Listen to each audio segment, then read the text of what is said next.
Hello and welcome to this special episode on World Mental Health Day. Today we have with us Rishab Rikhiram Sharma. He's a sitarist, music producer, and a composer born in Delhi to the renowned Rikhiram family.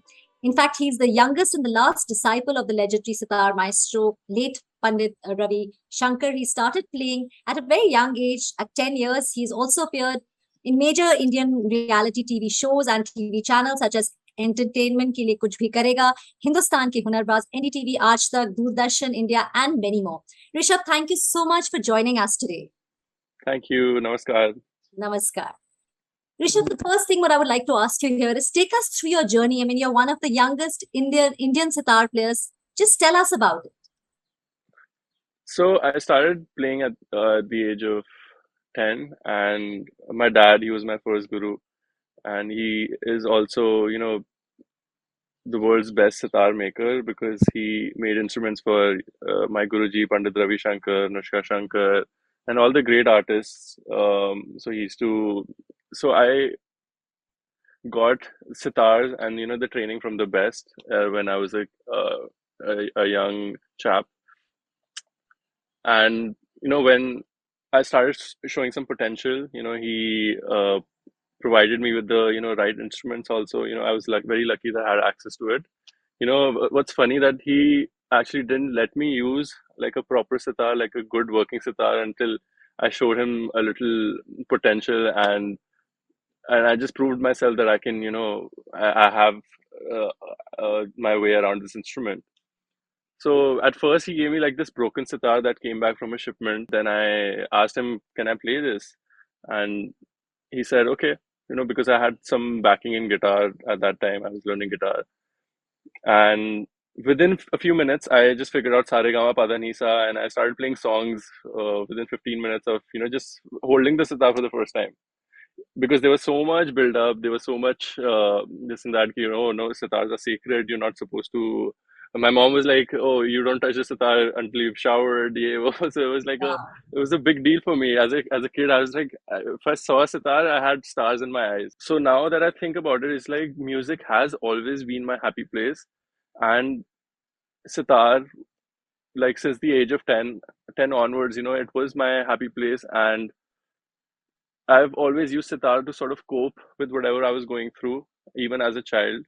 And it was until, the pandemic when, I lost my grandfather that I, went into depression, and I was also going through anxiety for some time. But that was like performance anxiety, which is a little different. Like I would be very nervous to get on stage. Some people also call it like a stage fright or something. So my hands start shaking, whenever I get on stage, and yeah, I mean it's a little better now. During that time, every other day we were losing someone we know. It was What was you were in happening Delhi, around each one of us? Yeah. yeah, and so much loss of life, and I just needed an outlet, and I seeked out for help. I went online looking for therapists around my neighborhood because I was like, this is it. I cannot live like this. I need to fix myself. The mental health system here is so expensive if you don't have insurance. Even if you have insurance, you don't get a right therapist The or council. someone good for like 2 months down the road. So there was like a 2 months waiting just to get like the first appointment for therapy. So I was like, I don't know what to do. I'll just go to a psychiatrist, like, and just beg them to like, hear me out.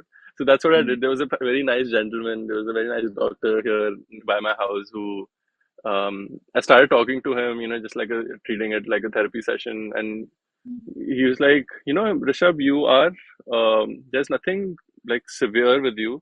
So you don't need any medication. You just need some therapy. And, you need to go back to your instrument because you are not practicing it anymore because you've left it. I think that is your happy place. After that, I just started to let my feelings out through the sitar. I started going live on Clubhouse. Clubhouse was a very big platform during the pandemic, and I started doing Yeah. these Instagram live sessions where I would just come out and play just for my own sake, nothing for anyone else. It was just for me to fight my own performance anxiety and just share my story. Immediately there were so many people, they were also sharing, I lost my mother, I lost my father, and it was a that The like same especially in feeling. Clubhouse, yeah, like there was like a community sort of a feeling that evolved, especially on Clubhouse. Like there are rooms, right, where you can come up and talk, Okay. and if you want to share, you can raise your hand. So that was like a beautiful community type setting where everyone was being vulnerable and sharing, Mm. and grieving together. I would say I owe everything to the sitar and the music that Mm. gave me that sort of healing. And I was like, if it can heal me, so it can Yeah, also heal others. So I absolutely. wanted to take it out to the open. I started calling them sitar for mental health sessions.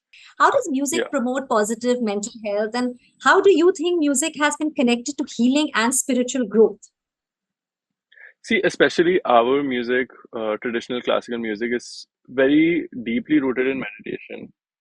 And meditation, there's enough evidence that meditation helps with your psyche.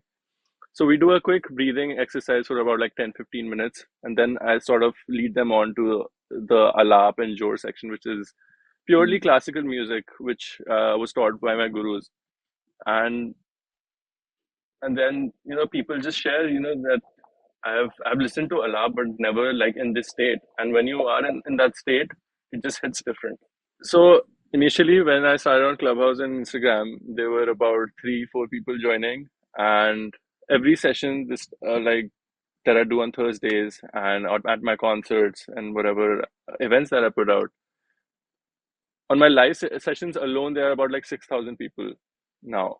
So the community has, I don't know, grew by 2,000%, and it has only going up and up. So people are realizing that sitar and Indian classical music can really do wonders to your psyche.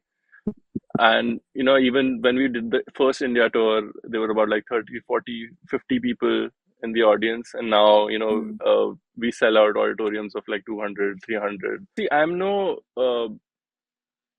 a therapist or anything. I'm just using our traditional Yeah. old Indian classical music and just bringing into to my audience, people my age, that hey, this helps. What are your future plans? How do you plan to take this forward?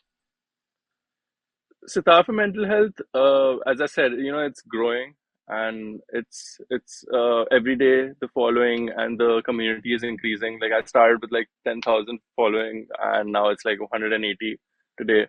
So it is increasing, but I feel like it's a lifelong goal. Mental health will exist uh, till the time humans are on this planet. It's equally important as physical health, and I think we need to find as many coping mechanisms as we can find, especially like sitar helps. There might be like painting, and there might be other alternative forms of therapy, How do right? the classical music and the ragas impact? Do you think they impact and heal mental health? Absolutely, if only they are received in the proper way, in the proper setting, proper presentation. It's amazing to see a youngster like you who's taken this up. I mean, of course, while you found it yourself, you healed yourself, and then you're helping so many other people heal. But Rishabh, I'm going to ask you if you can play a little bit. One of your favorite songs, Absolutely. if you can play for us.